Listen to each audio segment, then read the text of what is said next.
Teruvan Sanna, everyone. In today's discussion, we are going to talk about the Jhana or Dhyana, about the four Jhana. So this is the Samma Samadhi. So we talked about the Arya Ashtangika Marga, the eightfold path, in one of these weeks. I think it was the second or third week. So in the eightfold path, the eighth one is the Samma Samadhi. So this Samma Samadhi is the meditation part, where you get to the jhana. So these are all noble jhanas or dhyanas. So how to get to the dhyanas and the differences between the different layers of dhyana is what I am going to explain. But before that, there is something that you need to understand clearly. The first thing, before getting into a noble dhyana or Arya dhyana, is you need to become Samma Ditti. You need to become a Sotapanna person. Until you become a Sotapanna person, you can't get to an Arya dhyana, because only a person who understands Dhamma can focus on the Dutu Nibbhana.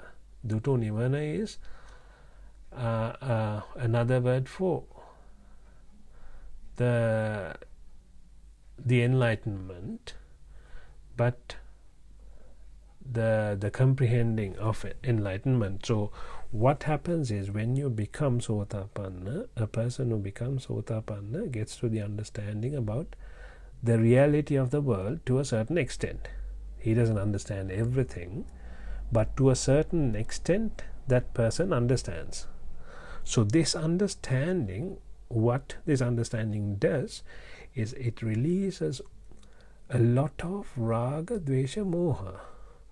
The reason for having these raga, dvesha, moha is because before the understanding, that person was under the impression that you can control the world, you can do whatever you like, and you can control your wife, you can control your kids, you can control your house, your cars, your everything, your life. You have control over everything. You can do whatever you want, whatever you like. So that was the impression that person was under. But after comprehending Dhamma, that person came to the understanding that this is not the case. There is no control over any of these, and there is no use of going behind these, because at the end of the day it's going to end up in a suffering if you go behind these. So once that person gets to that understanding, a lot of those raga, dvesha, moha gets released and relieved, and because of the release of the raga, dvesha, moha, you become much more relieved. So you become totally free for a period of time. So it's not going to be forever, because it's an understanding. The understanding won't go away, but that feeling is going to last for maybe for a month, maybe for 6 months or 10 months. What I'm saying is, you get this priti and sukha. So the priti is the happiness and the sukha is the pleasure.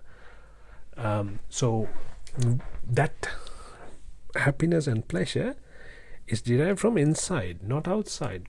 Before becoming a Sotapanna person, the happiness and the pleasure was obtained from outside, from the outside world.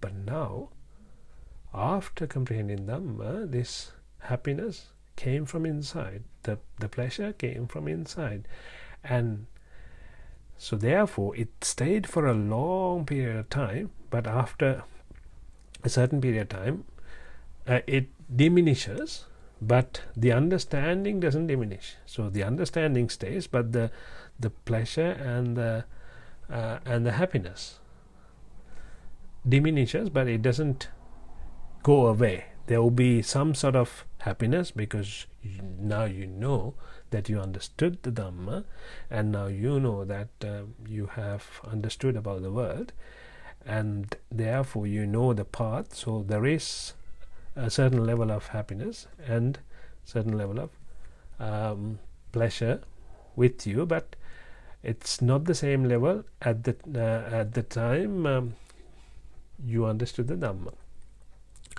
So this is the Dutu Nibbhana. So what happens is, when you understood the Dhamma, you felt so happy and relieved because of the getting rid of Raga, Dvesha, Moha at the time. So that understanding, that pleasure and happiness, you understand the feeling of that. So that's what you need to focus on when you're meditating, because that is what you get. So imagine, for this sort of understanding, if you got this much of happiness and pleasure, imagine if you got the full understanding, if you became enlightened, how much pleasure and happiness would you get? So that's what you are focusing on. So when you focus on that, that's when you get to the jhana or dhyana.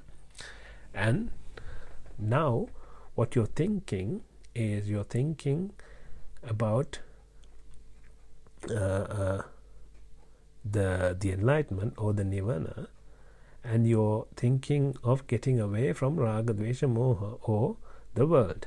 So that's what you need to be focusing on. So what happens is, when you do the karmasthana, when you recite the karmasthana are the phrases that you say aloud when you're meditating. So when you're saying this, you focus on the meaning of the karmasthana. So it's like a summary of a big sermon.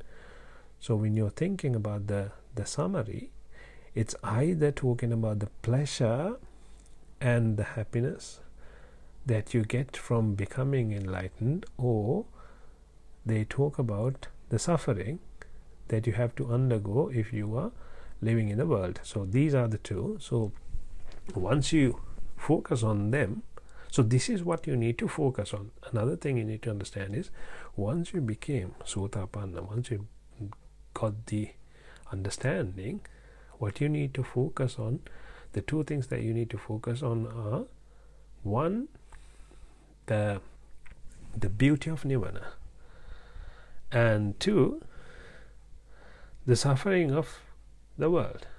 So when you focus on the suffering of the world, or the consequences of the world, then you want to get away from the world.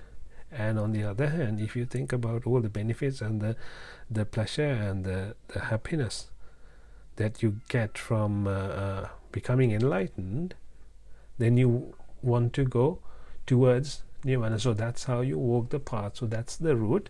So that's what Samma Samadhi is. So in the first jhana, what happens is, when you recite this, you become happy and you get the pleasure, and you get to the first jhana. Once you get to the first jhana, from there, now you keep doing the meditation, keep reciting the same verses, and then you go to the second jhana, where you have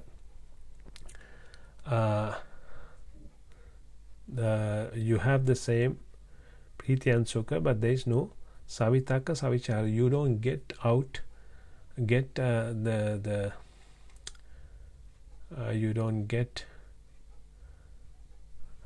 you don't go on about other things outside. Say, for example, you remind say about your mother or your child or something, but you're not going to go on thinking about them. You just don't get any outside thoughts. So when you're in the second jhana, you don't get any outside thoughts. And then in the third jhana,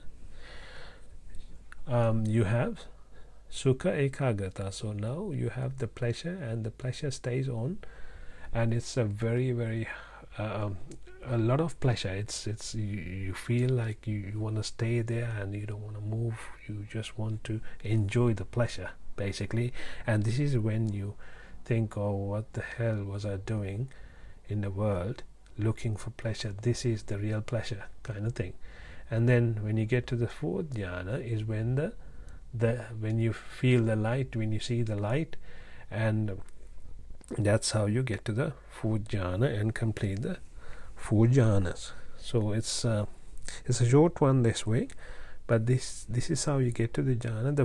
The most important thing about getting the jhana is one, you need to become Sotapanna. You need to understand the Dhamma before anything.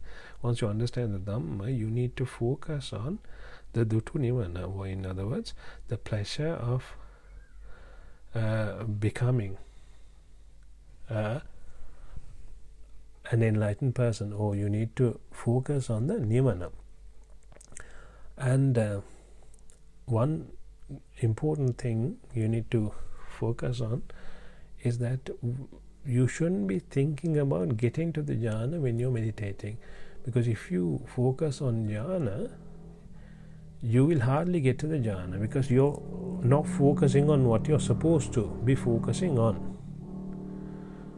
So it's like you're thinking about the fruit when you plant a plant. So at the time of planting, you need to make sure you plant it, and then you feed, you make sure you water it, you put the fertilizer, you look after it. And then at the time when it bears fruit, it will bear fruit. So your job is to make sure you provide everything, and then the outcome is up to the tree. It's nothing to do with you. Similarly, when you're meditating, you just need to do what you're supposed to do, which is focus on the Dutu Nibbhana, or the enlightenment, rather than anything else. So that's the important thing, and I hope you understood something from this. And if you have any questions, feel free to drop me a message, and then I'll run through the questions as well.